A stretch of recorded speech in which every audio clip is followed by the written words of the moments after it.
السلام عليكم ورحمة الله وبركاته. رجعنا أحباب فيديو جديد وأمل جديد بالله سبحانه وتعالى. كيفكم أخواتي؟ أخباركم؟ يا رب تكونوا بخير وبأحسن حال. يا رب يسلكم الفيديو وأنتم في أتم الصحة والعافية. أخي قصته عجيبة. دائما نذكر الناس أو نذكر أنفسنا ثم الناس أنه المشكل لدينا ليس في الدعاء ولا في الأعمال الصالحة ولا في الطاعات أبدا، وإنما هو كله توفيق ومن وعطاء من الله سبحانه وتعالى. إنما مشكلتنا هي اليقين بالله عز وجل. نحن تقريبا كلنا ندعو الله سبحانه وتعالى، نحن كلنا نتصدق، نحن كلنا نوفق إلى الأعمال إلى الله سبحانه وتعالى، ولكن هل هي مقبولة؟ هل هي خالصة كلها لوجه الله تعالى؟ هل هي خالية من الكبر والرياء؟ فهذا هو موضوع قصة اليوم وحكمة اليوم والعبرة في النتيجة. نبدأ بالصلاة على حبيبنا محمد صلى الله عليه وسلم وعلى آله وأصحابه أجمعين. قصة أخي تقول: وفقني الله عز وجل ورزقني عمل بتجارتي ميسور الحال. رزقنا الله سيارة ومنزل وتزوجت بالزوجة التي كنت أحلم بها وبالمواصفات التي كنت أريدها. فرزقنا الله الحب والمودة والرحمة بيني وبين زوجتي، لكن شاءت الأقدار ومرت السنين 8 سنوات ولم يرزقنا الله سبحانه وتعالى الذرية. مدة 8 سنوات لم تقر عيننا بالذرية. منذ 8 سنوات المنزل فارغ، نعيش أنا وزوجتي فقط في منزل كبير جدا.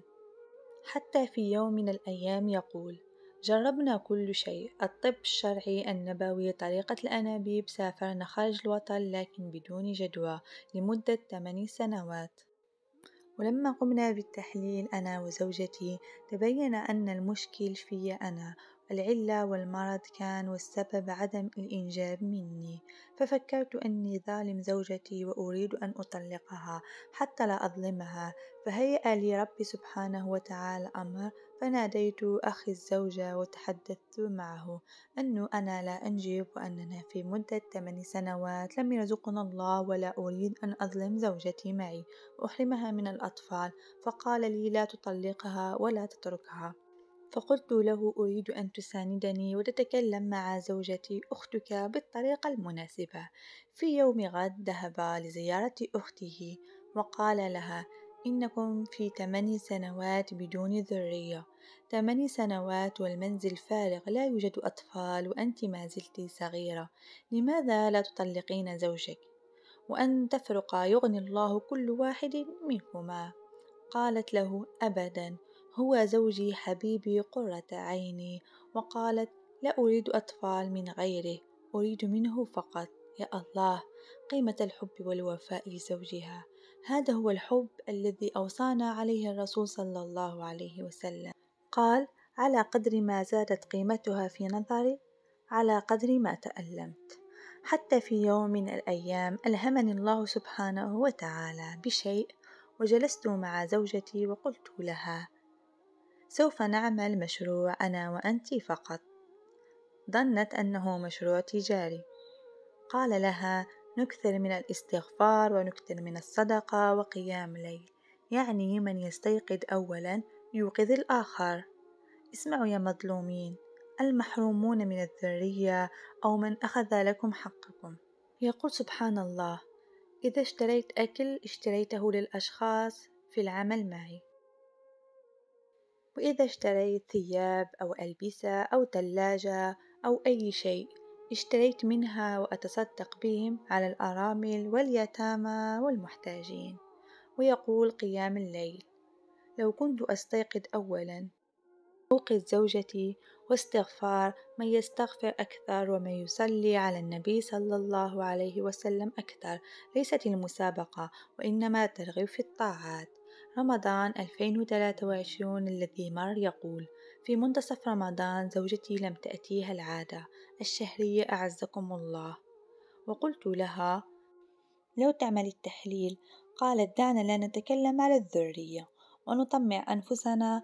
فقالت: دعنا نكبر مشروعنا مشروع الاستغفار والصدقة والطاعات وقيام الليل. ما هي إلا 3 أشهر. سبحان الله. يقول إمام المسجد: موكلني أؤذن في المسجد في صلاة الظهر وأصلي بهم في الظهر، وأنا كنت متطوع.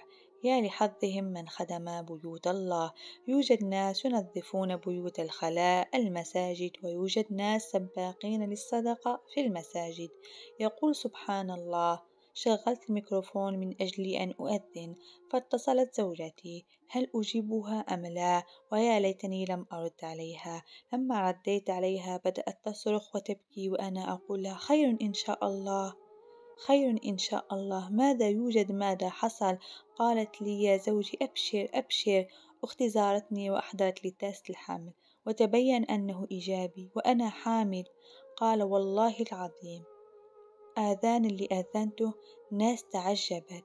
أؤذن وأنا أبكي، أكبر وأنا أبكي، وأهلل وأنا أبكي، وصليت بالناس وأنا أبكي، حتى الناس تعجبوا من أمري، والحمد لله الآن أنجبت الذرية. ليست عجيبة وغريبة على الله سبحانه وتعالى، وهو رب المستحيلات. المشكل لدينا ليس في الصدقة ولا العبادات ولا المعاشرة الحسنة ولا الصلوات. المشكل لدينا هو اليقين في الله عز وجل. المشكل لدينا هو اليقين بربنا عز وجل. يعني هل ندعو الله عز وجل بقلب موقن من قدرة الله تعالى؟